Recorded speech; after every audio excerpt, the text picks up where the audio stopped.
bandwidth for First Updates Now is supported by Loot Crate. Save 10% on a new subscription and score some epic geek and gamer gear by going to trylootcrate.com/First Updates Now. Enter promo code BRIDGE10 for 10% savings. This is First Updates Now Spotlight, Episode 9, recorded on November 7th, 2016. Spotlight is supported by AnyMark. What projects and events will you be doing to get ready for kickoff? AnyMark has the components and supplies to get you going all year. Go to AnyMark.com and keep your team inspired. Steampunk is... I honestly don't know. Steampunk I find a lot of fun, but actually all I can think of is a man in a pith helmet. Let's hope Steampunk is a lot more fun than that. Let's go, go, go!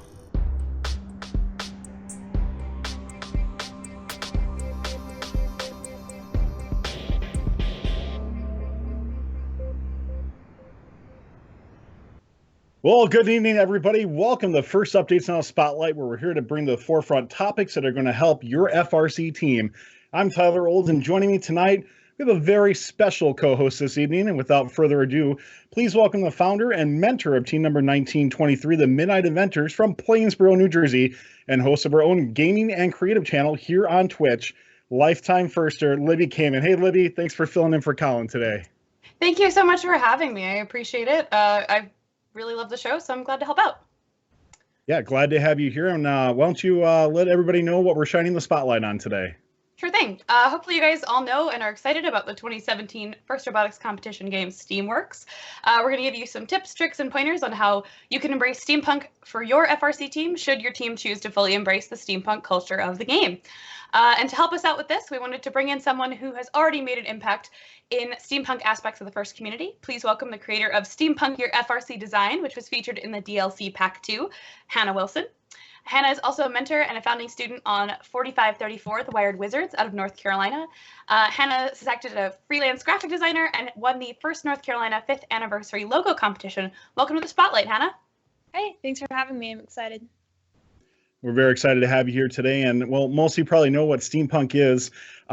Just to give a little definition ahead of time before we get into it, and like I said, hopefully you all know what this is, but to give you the Wikipedia version of things, steampunk is a sub-genre of science fiction or science fantasy that incorporates technology and aesthetic designs inspired by 19th century industrial steam-powered machinery. To me, to give my definition of it at least, when I think steampunk, I think of a mix of retro-futuristic inventions, mixed with a bit of a Rube Goldberg-esque way of doing things in, with some British Victorian accents to go along with that. And I'm probably not going to attempt to do that today because I think I'll royally embarrass myself by doing that. But before we get into the show and talk about how you can steampunk your FRC team, and realize, we understand everybody's really into it. We hope to hopefully change your mind a little bit on that and why your team should embrace that. But here's a clip from the web series The Guild, talking a bit about the eccentric approach and describing more about steampunk. Love the Guild. That's one way to do it. Oh boy. So with this year's game, Steamworks, and last year's game, Stronghold, we've seen a shift by first two themed games. Some enjoy it and some wish it had never existed, but we're not here to talk about that today. We're going to talk about... Personal feelings coming through, huh? Personal feelings aside, we're not here to debate it today. So let's talk to people who are interested or on the edge of embracing the year of steampunk thing, want to know more about it. Hannah, why do you think it's important for teams to get on board the steampunk train? Yes, well, I personally love steampunk, and I think I was subconsciously preparing for this over the last year because I've kind of become obsessed with steampunk and found it on Pinterest. I think it's really awesome because it's like Jane Austen plus science fiction, which are two of my favorite things.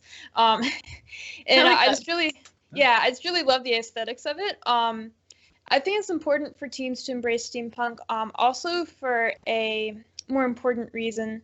I think when your entire team embraces the theme and has a cohesive whole, specifically in your branding, costuming, even your robot design, and how you finish the robot, if you paint it or not, which is one thing my team could have worked on a little bit sometimes. I think it does a lot to show the judges that you know what you're doing, and it shows the other teams they just really like you. You know, you like the cool teams that all dress up wacky. Yeah, so I think it's really important that you embrace steampunk. And maybe to add on that too, Hannah, is you mentioned it's about, the cohesion of the team, that sort of thing. And, I think it tends to be more in that Chief Delphi mentor culture that sometimes the theme games tend to get a little bit more flack than maybe what the entire community feels. And when we look at, these themes, to me, I look at my students on my team and they're really excited about something like this. And to me, it's a great reason to get those students to just be more of a team and to have more, more success as a team, hopefully moving forward as well. So to me, the steampunk game, I think, over the medieval thing, I would rather take steampunk anyways. But to me, there is a lot of cool things you can do with something like that. And we'll talk about much more, not just yourself, but your robot, your pit. There's so many different options you can look at for embracing steampunk if you want to, if it's something that you want to have a lot of fun with. I'll speak from an MC perspective. I certainly hope they don't require all of us to do that necessarily. But from teams that want to take it and want to embrace and want to have fun with it, if that is what gets team spirit going, if that's what gets your team with more cohesion and moves forward and allows you to accomplish more things, then I think it's a fantastic venture to move forward with. Yeah, I will. Yeah, go ahead. Oh, I was just going to say, I am 2 years out from being a student, so I'm, pretty close to the age, and I am sad that themes started the year after I graduated. When my team saw the steampunk reveal video, we were so excited. So I think the students are really going to like it. Yeah, I think anything, to what Tyler was saying, anything that brings a team's cohesion together, whether it's by the look of the team or how the team feels about their look, I think any of it is good. If a team's going to go into it, go full tilt into it, and they love it, awesome. I know that's something, theme aside, is something that like our kids always get into. Like we've always had this weird accent of like zebra print because we could only use black and white as colors. And for some reason, that's a thing. And they love it and they're full into it. And whatever it is that brings everybody together, good, great. Yeah, 100% agree with you there, Libby. So, Hannah, as mentioned before, your works have appeared in the first Steamworks DLC Pack 2. Congratulations to you for that. I know that Frank was really excited about that, so that's really cool as well. What inspired you to put together the Steampunk Your FRC graphic design guide? Can you talk a little bit about that and the inspiration behind it, really? Yeah, so as I said, when my team 4534, the Wired Wizards, when they saw the game reveal, we were just really excited. And I'm a graphic designer. I created our team's branding from our rookie year, and I'm just really into graphic design. And so I was just putting together fonts for my own use and for my team's use that I found online for steampunk graphic design. I made it. I put all the effort into it. I was like, I might as well post it online for other teams to use as well. And I did, and it took off more than I thought. I posted it on Chief Delphi and a couple other places like a Facebook group, and tons of people liked it. I mean, I had like 1,000 views on that post in 3 days. So then next morning I get an email from Frank Merrick, director of FRC, which was super exciting. And he asked permission to include it in the DLC, which of course I said yes. I got invited on this podcast. Of course I said yes. So I'm just really glad people appreciate it because I had a lot of fun making it for sure. Yeah, absolutely. And to maybe ask you, I mean, as somebody who is in the graphic design area for something like that, and we'll dive a little bit more into your guide in just a little bit too, but what, when you look at the graphic design of steampunk, what is the one thing that pops out to you from, you can talk about in your guide itself or just in steampunk in general, like what from a graphical side really pops out to you? What makes it so much fun? Yeah, so I love the fonts because you get into like Victorian looking scripts, sort of like beveled looking fonts. So like you see major companies' logos these days just being designed flatter and more minimal. So in steampunk, that's where you can go all out. You don't want to be too busy, but you want to have lots of texture. You want to have interesting fonts, interesting shapes, anything vintage looking. And like I said, I just love that aesthetic. So I get excited when I get to do it in graphic design.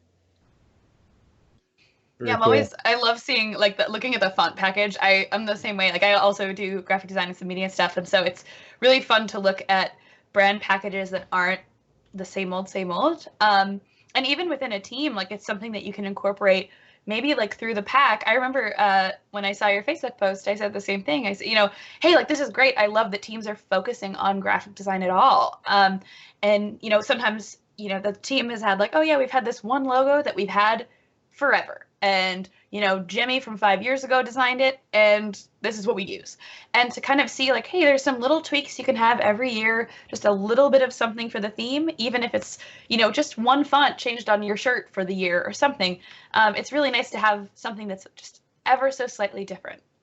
Yeah, my teams would actually design a game-specific shirt every year. So I designed 3 of those over my course on the season. We would have a little silhouette of our robot playing the game or something like that. It was just a neat way to tie the game into our marketing. Absolutely. So before we do dive more into Hannah's Steampunk Guide and a bit more into how you can steampunk your FRC team, because we really want to get into that, let's take a short break and thank our continuing sponsors of First Updates Now, AnyMark. And with the first season coming up soon, Steamworks is coming up. It's time to stock up on essential equipment that your team might need. And here's one that I really cannot stress enough that you have a spare or two of. The Open Mesh Access Point radio that's used for the 2017 season. And why I really talk about this, you can pick this radio up anywhere, but here's why I want to tell you about it. The MSRP on this is usually $135, but if you log in under a first team, that will drop all the way down to $104, saving you $31. If you look on Google, anywhere else, the cheapest I could find it was for about $115. So if you need to save some cash, go ahead and stop on AnyMark for your destination to shop. And I can't really stress how important this is to have one spare radio available in case something goes wrong last minute. You're not scrambling to get things going. You have that radio ready to go. So go ahead to AnyMark.com, check out the Open Mesh Access Point, OM5PAC, that's a mouthful today, and make sure you stop by on Tuesday for their Tuesday deal section for closeout and great prices. We want to thank AnyMark once again for being amazing continuing sponsors and making First Updates Now shows happen. That's wonderful. So let's get back to Hannah Wilson, the publisher of Steampunk Your FRC Graphic Design, which we saw featured in the DLC pack number 2 for Steamworks. Hannah, can you give us just an overview of what's in the guide, what it's all about, and how FRC teams can help utilize it to embrace the steampunk theme? Yeah, so I created the guide using all free fonts, mostly Google fonts. I went through all the Google Fonts list and I picked out the ones that looked the most steampunk, the most vintage. I compiled those fonts into a list, including information on how to get them. Most of them are web fonts, which means you can use them for your website if you design the web font package. I also use steampunk colors, which would be neutral, browns, grays, like deep greens, forest green, deep red.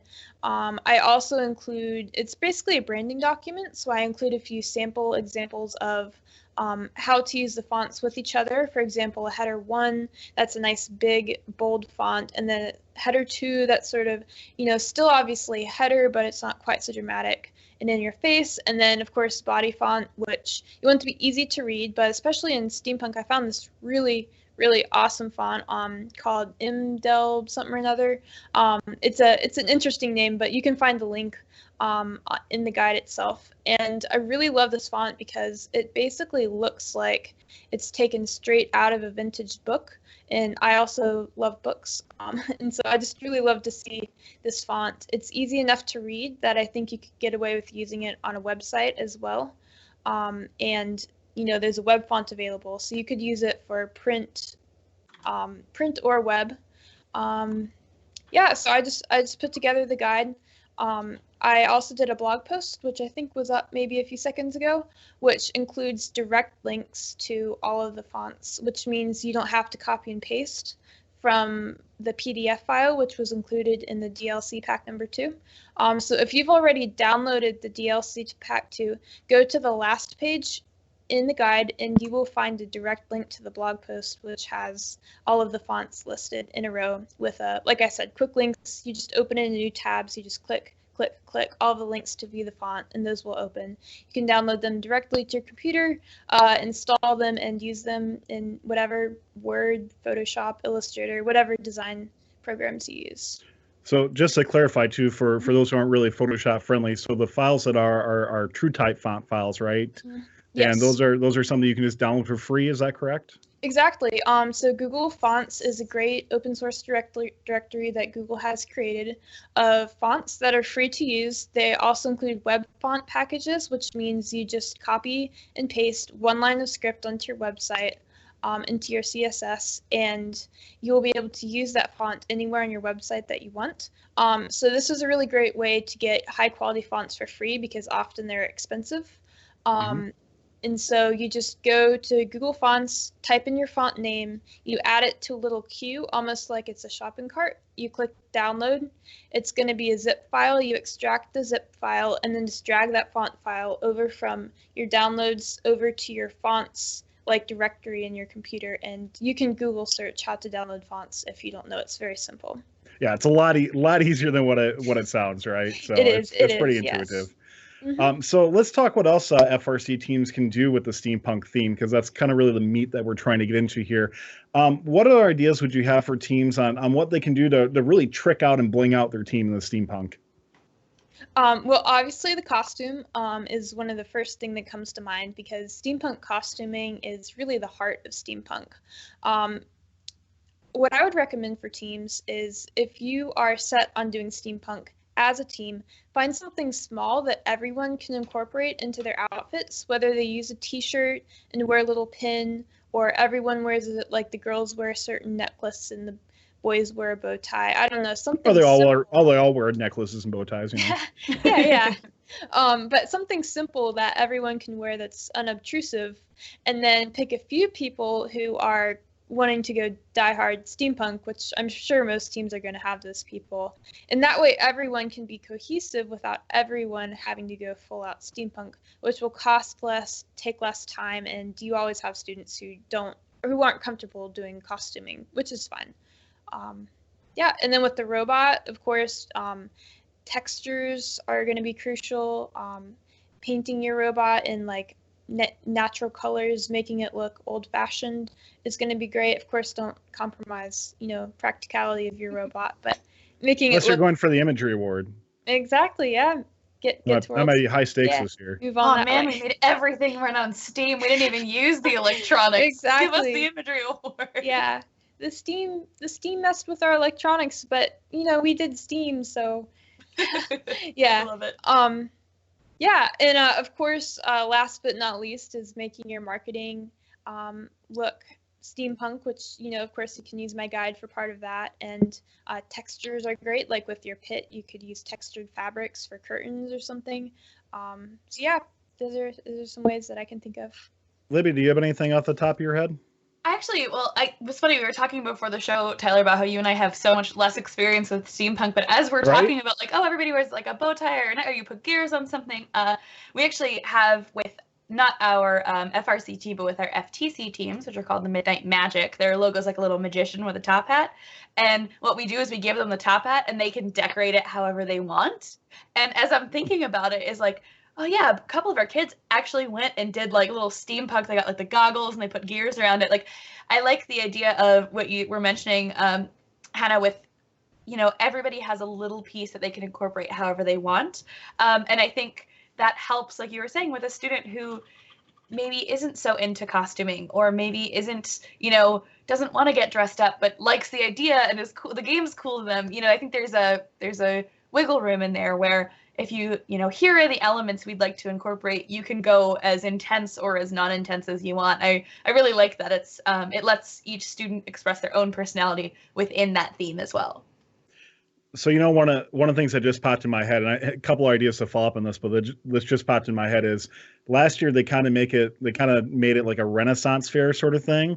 I was trying to think of what they're going to try to make this year's game for it.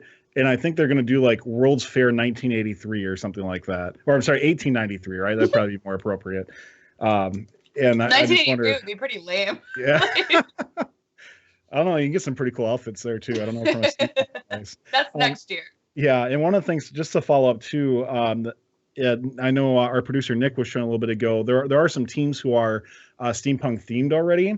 And if you look at some of their pictures that they do, or things that they utilize on their team, there are a lot of, like Hannah said, a lot of little things you can just add that can really accentuate what things do. And, I come from a marketing background. So for me, I love the marketing aspect of something like this, where there's so many things you can do to make your team stand out, even though everybody's going to be, there could potentially be 3,000 I keep saying steampunk things of how robots are going to be or how teams are going to be. There's still a lot out there that can really make you unique. Unfortunately, my favorite thing would probably be like flame or flamethrowers or something. Not sure if that's appropriate for the competition, and yeah, I probably don't recommend it. And Libby has bad experience with that, I know. Listen, how long did it take for that to come up? Yeah, 40 minutes. Yeah, and but there are a lot of little things you can take from other teams out there, and I really like the idea of tricking out your pit. And I think there's, for me, I agree from a robot perspective.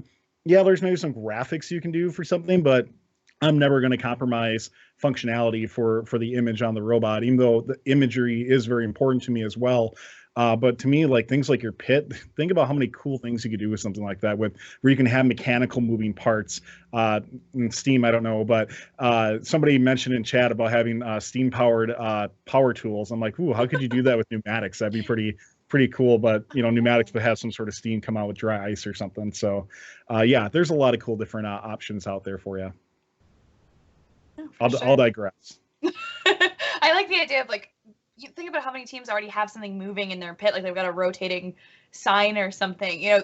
Turn that into your some sort of locomotion, I guess, for your team and your pit. I think there's some cool visual stuff with this lovely branding guide that Hannah put together that would really work for those teams.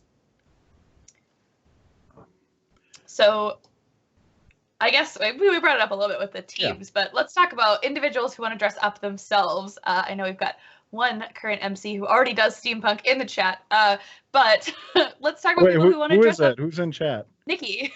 Oh, for sure. Yeah, Nikki's already got the steampunk outfit Nikki's down. Awesome. She didn't even know it was coming, but she's all steampunked out. Sure. But what about dressing up on your own? Which I'll defer to you, Hannah, because it's not something I tend to do. But does anyone have any tips for their fellow firsters on this lovely steampunk adventure? Yeah. Well, as I said, lots of textures are good. Like fabric that looks Victorian, so that could be like I actually don't know the terms for the names of certain types of fabric. I'm not really a seamstress at all, but just the Steampunk textured fabric. Steampunk fabric, exactly. We'll never know. You can just we're not seamstresses either, so you can make it up. Chad will always correct you. Don't worry about it. Yeah, and I would know more about like girl steampunk and female themed steampunk clothing than men. I know for men you could have, I think they're called like waistcoats or the greatcoats or whatever. Hats, of course. For women, corsets are a really big deal, and I think they look super cool. So when I go to an FRC competition this year, I'd love to wear steampunk. Skirts, the boots that are tall and laced up are pretty neat. Hats are always a win in steampunk. And like I said, I found steampunk on Pinterest in the first place. So just go on Pinterest and type in steampunk. You'll find tons of pins about that. Really, really talented makers who do tons of steampunk stuff, props, costumes, everything. There's also a huge DIY community around steampunk, so you don't have to go out and buy a costume. But we're firsters. We make our own things, so you can definitely learn how to make your own steampunk stuff as well. Oh, also, I recently discovered this Netflix series called Steampunked, spelled Steampunk''D, and it's actually a reality television show revolving around teams of people having a challenge making steampunk props and costumes. So I really saw the parallels to FRC through that. It was very entertaining to watch, and I would recommend it for sure. That sounds way better when you fully describe that, by the way, because I was thinking it's going to be like the that show where it's like, oh, the Amish are in the big city, but it's steampunk or something like that. No. Yeah, and it kind of reminds me, and man, I'm going to sound old, but if you remember the Junkyard Wars show back in the day, that's what that reminds me of a lot, and that was really, really cool. And just taking those, with a short amount of time, sounds familiar, right? Finite amount of resources, creating a really cool project out of something like that. From me personally, for somebody who does dress up as an MC occasionally, and I'm not sure if Fallout qualifies for steampunk or not, we'll see. But for me, from an individual standpoint, at least when I do things from preparing myself or when I'm getting ready for my events or performances, as you might call them, to me, it's always about, what is something that's going to get like some sort of reaction out of somebody, or that's going to be cool, like a positive reaction, hopefully at least. Like usually when people see me in like I wear like a Fallout jumpsuit, it's either, hey, it's that dude from Fallout, that's awesome, or why the hell is he wearing a blue jumpsuit? But it's still kind of cool. And one of those what pops out to me in regards to doing any sort of cosplaying or something like that is it allows you. Yeah, no, you're good. Is it allows you to take a lot of pride in something and to say, hey, I either put something together that makes me feel part of the team, or I did something that, hey, this is really cool. I really look forward to seeing there's gonna be people, dressed up in what they call pill hats or whatever and that sort of thing. But I really am looking forward to how mascots that could possibly be in something like this. Like, can you imagine awesome mascot dances? That are steampunk, and Nick, thank you for showing Steampunk Fallout, so I know something to follow on that. So cool. Right? But what I could really see mascots really embracing something like this, and can you imagine having a giant mascot dance that's steampunk themed somehow? I think that would be really cool in that aspect for it, more than anything else. That's what pops into my head. Yeah, I think there's a lot that that teams can do. I liked your point. You just kind of touched on it a little bit, that making something yourself, this is the place where a lot of times in first, which is not a good thing, people who are into art and making things in a crafty way more than building things in a mechanical way kind of get put to the side. And there is a really nice outlet here for people who want to make that steampunk vault suit crazy combo kind of deal.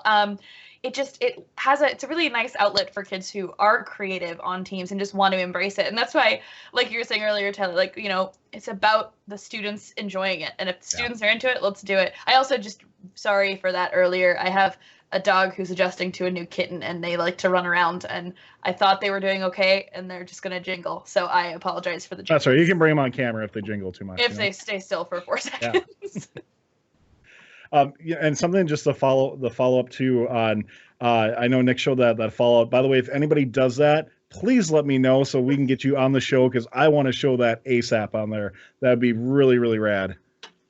So, and the other thing you could do is, if you can assemble this together, I would highly encourage it to ride in on this. Actually, haul in your team's trailer with it. That would be, to me, the most impressive thing that you could find out for anything like that. What are those called? I'm trying to remember. Monocycle or something like that? Something like that, yeah. Yeah. Oh, man, sorry. I just thought of a really appropriate show that has an appropriate moment with that. We'll move on from there. Can I pause for one real quick second? Please. On the monocycle, a couple things just kind of red flags me in my mom mentor brain.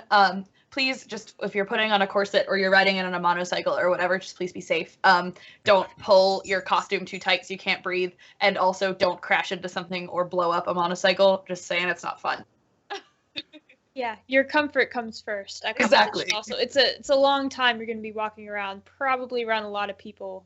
It might be warm, so. Well, and we show that little clip from the guild earlier, and I don't think it's a joke where the girl that was wearing that corset had troubles breathing at some point. Yeah. I know they were trying to exaggerate a little bit, but be safe and be comfortable for it. I mean, that can be a really long day if you make some bad decisions for something like that. Yeah, don't sacrifice your comfort or your safety to be beautifully within the theme. Just be beautifully within the theme and loosen up the laces a little bit. Somebody make a meme with Libby, please.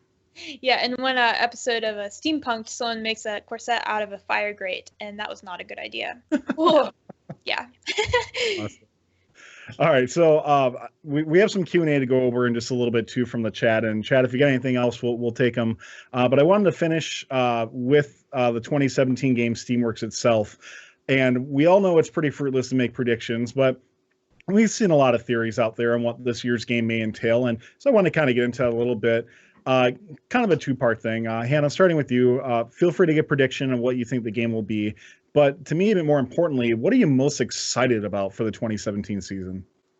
Yeah, well, game prediction, I'm just going to take the easy one. It's Steam. Steam is water. Water game confirmed. Confirmed. Also, airship. Airships could be drones, so drone game and water game confirmed. Wrong. Trump. Trademark. Yeah, but I think there's going to be some metaphor to airships, whether that means something detaching off your robot. Just, first is all about metaphors since they can't actually do a water game. Maybe they'll have some, something like that. And what I'm excited about, I'm just excited to see my team continue progressing. We have gotten better every year with last year going to Worlds, which was incredibly exciting. So I'm just excited to see what they do with the challenge, whatever it is, whether it's water game or not. I hope they do well. So, Libby, how about you? Oh boy, I always try not to do predictions because people are like, oh, that's the answer, whatever. I really like Chad is saying Minibot PTSD is real. I agree with that. I'd be really scared of Minibots again. But as long as they're not all FTC part Minibots, I think that's they're in better if shape. it's like if we could do something else with Minibots, that'd be fine. I think what would be cool. There's a lot of stuff floating around, Chief, about actually it's a combo of a couple things. People were talking about like shoveling coal into the thing so you can generate the steam, and somehow having to score like smaller objects into a goal, and like that does something. One of our students on the Midnight Inventors actually came up. We were just like going in the car someplace to like a demo, and he's like, what if it was blah blah blah. He goes on this whole theory, and his thing is that take flight is that there's something in the field, like kind of like a Minibot pool, but it's not our Minibots. His theory is that there's like a goal or something to score in that's like somehow lifting, and the more coal or small game pieces you shovel into this one goal, the higher the field piece goes. He has this really interesting crazy theory, but I kind of like it. The shoveling coal thing makes sense with the theme. Yeah. Lots of small particles into a goal, which is not something we've done in like small balls into a goal is really not since like a soccer ball size-ish thing. So and especially if it's a dumping thing, or like like a more like a low goal, because we've seen like I think about the like 2006 where we have the small little Nerf balls that we'd shoot way in the I know I'm dating myself, way into the high goal, but we haven't seen anything where it's just like push a bunch of scoring objects into a really small area. I'd be excited to see something like that possibly. Yeah, sorry, I'm separating the animals now, so I'm that's got all a right. cat on the broadcast. That's all or right. not. It's all of a sudden 100 more people jump in too. Yeah. So. Oh look, there's a cat. Yeah, exactly. All right, get in your basket. There. So for me, predictions for the game, we have a few more shows where we'll get a little bit more into it. I really do like the whole shoveling coal or some sort of aspect with that. Something that activates something else, I think would be really, really neat. I'm still only out for footballs, but I'm not holding my breath too much for something like that, but we'll see. Excited about the 2017 season. You know what? For me, and I don't want to bring up subjects that are sore to some people, but I'm really excited to see us get over the whole two champs and all that stuff like that, and just move forward finally, and start getting just to get more cohesive back as a program again. And from the game itself, I'm excited to see the new possibilities that are coming out. From a fun perspective, we have some really cool stuff coming up in a few months that we'll be releasing when the time comes for that. But there's a lot of excitement with the game. And I've been in this program since my freshman year in high school, which was 2001. Yes, I'm old. And there isn't a single year where I'm not looking forward to what the next year's game challenge is going to be. And it's been 16, 17 years, something like that, or seasons. And every single time I get excited about it. And that's I still hold on to that as a student, even though I will say my freshman year was by far the worst first game ever. Go look it up. All right, so we do have some Q&A from the live audience that was posted to the show. So we'll ask that. And any one of you can take this and kind of roll with it. So I'm going to mispronounce names as we go through here. We had Camilla Panda, which I'm assuming is Nikki, ask, how can teams have a different, or how different yet unified can everybody look? So how differentiated can people look but still look unified as a team or something like that? I mean, let me take that. Go ahead, yeah. No, if you're going to say something. Okay, well, we're both spinning the wheels. I think kind of to what Hannah was saying before, that element of pick something, whether it's a particular change to the logo or a bow tie or something very, very small that each person can get into. And, you don't have to, like, with a team of, you got 50 people on a team, 30 people on a team. Hey, we've got 30 bow ties. If you want to wear one, great. If your teammate doesn't and you want to wear 2 instead, go for it. Just letting each person within a certain set of graphic elements decide what they want to do, as long as it's across the whole team. I think that's a really nice point, even if it's just little bits that a team member can latch onto, and maybe they're not into it at their first event, but then the second one they've got more on. And I think it'll be kind of fun to see everybody's different interpretations, both the teams and the individuals on the teams, what they come up with to fit into the steampunk theme. Yeah, I would say keeping your color palette cohesive would be very important. I do not think you should enforce one type of costume for everyone on the team, because costumes are just personal and you want to make sure people are very comfortable with what they're wearing. But if you pick if you just Google steampunk, you'll see different color themes, and if you pick one for your team that matches well with your existing branding and what you'd like to do with the season, I think that would help a lot to make sure your team looks cohesive and not like just a bunch of random steampunk stuff just thrown together. And one thing I want to address too with that is for teams that tend to have a set uniform every year, like teams that will reuse the same uniform or something very similar, that still might want to get into the steampunk theme.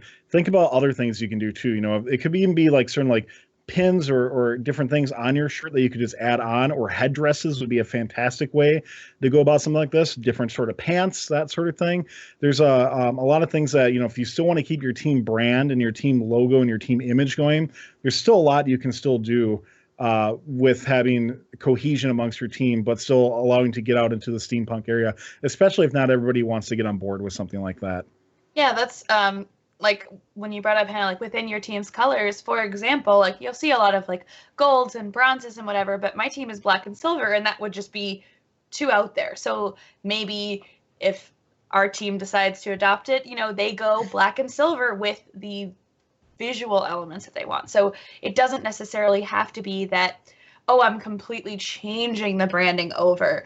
It could be we're using the same colors, we're using one of the same fonts, and now we're adding one of these new ones from the DLC pack guide.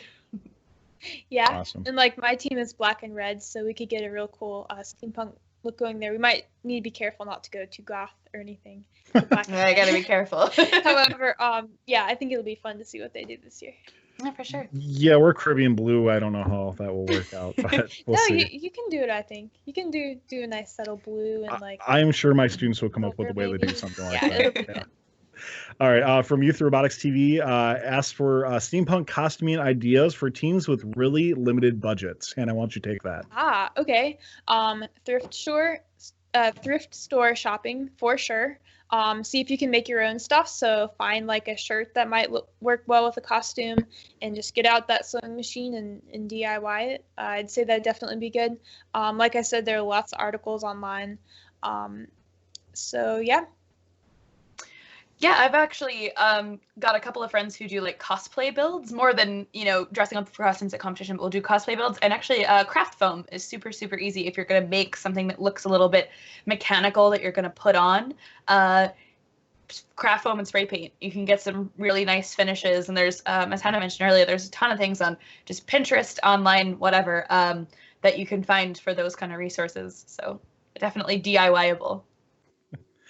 All right, and our last question that we had from our famous Tran asked for if anybody knows where he can get some Z87 goggles. And Tran, we got a fantastic producer, Nick, working hard to answer these impeding questions that we have to have. And you want to bring that up, Nick? He's got it right on Amazon here, $7.49, baby.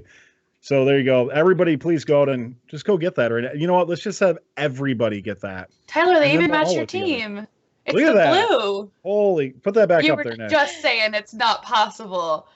Hannah was right. You can make it work. Goodness. It's even a somewhat close blue to the blue that you need. That is pretty close there. Wow, that looks. You know what? Maybe I'll wear that this year. We'll see. That looks pretty awesome. Very, very cool. All right. So, well, that's going to be it for today's show. Hannah Wilson, thank you so much for coming on to share your steampunk guide and to help teams decide if they want to embrace the culture for years for this year's challenge or not. Where can people go to find you on the internet if they want more information? Yeah, you can follow me on Twitter at by Hananiah. So Hananiah is my legal name, spelled Hananiah. You can also go to my blog at byhananiah.com. And as of today, the second most recent post is going to be the Steampunk blog post, which, like I said before, you can see a complete list of all the fonts. I'll also link to this podcast here, of course, as an update. So very cool. Thanks for being on again. And the great Libby Kamen, thanks for doing an amazing job coming on last minute, stepping up to the plate, the co-host today. We'll have more of you come up in the future, and we'll talk about that a little bit later on. But for now, where can people go to follow you if they want to check out what's going on? So my Twitter is just Libby K. And then I also stream on Twitch Tuesday, Thursday, Sunday, just in case you wanted to come watch. It's right here. Ascesian. I see, Tyler, I got you out of pronouncing it, but there we go. That's how you would pronounce it, but that is my my Twitch channel as well. So Twitter or Twitch, come hang out. I'm not particularly good at video games, but I have fun. It's a lot of fun on our channel. It's a great sell. Yes. So if you want to have a lot of fun and hang out with cats, that's a good way to go about it, right? Yes, indeed. So also a huge thank you to our producer, Nick Olson, for working behind the scenes and doing a great job presenting the show. Thanks, Nick. And Fun Nation, all we ask is if you like what you saw here today, please tell others about what's going on. And we have Facebook, Twitter, or anywhere else that you like. You can subscribe to our Twitch channel, YouTube, Facebook, Twitter, all under First Updates Now. And you can find us on iTunes or your favorite podcast program by going to firstupdatesnow.com. If you'd like to leave us feedback, please email feedback@firstupdatesnow.com. And we're delighted to hear your ideas on how we can continue to grow our shows. And if you didn't hear yet, we have a new show launching next week, Monday, 8:30 p.m. Eastern Time, that we are beyond excited about. Candidly Speaking, starring Karthik Kanagasabathy. How'd I do, Libby? That was the first part was not so great, but you got the last name right. Karthik Kanagasabathy. There we go. The legend himself from Hall of Fame 1114 Symbotics will premiere next Monday. And what more of an appropriate date to do that than 11/14 to start, which was by accident at first, but we'll roll with it. Candidly Speaking will be more of a no-holds-bar open debate show where we're going to cover some of the more hot point subjects in First, both current and in the past. And to start out, did you hear about the scandal that happened in 2012 where allegedly robots were hacked on Einstein? Well, we got the behind-the-scenes info on what really went down back then. So if you want to hear about that and other current event areas that are hot point topics, make sure you check out Candidly Speaking next week, Monday at 8:30 p.m. Eastern. On behalf of myself, Libby, and Nick, I'd like to thank you for tuning in. And once again, thank you, Hannah, for being our guest, and thank you to all of our moderators in chat. We'll see you next time on Fun. Talk to you then.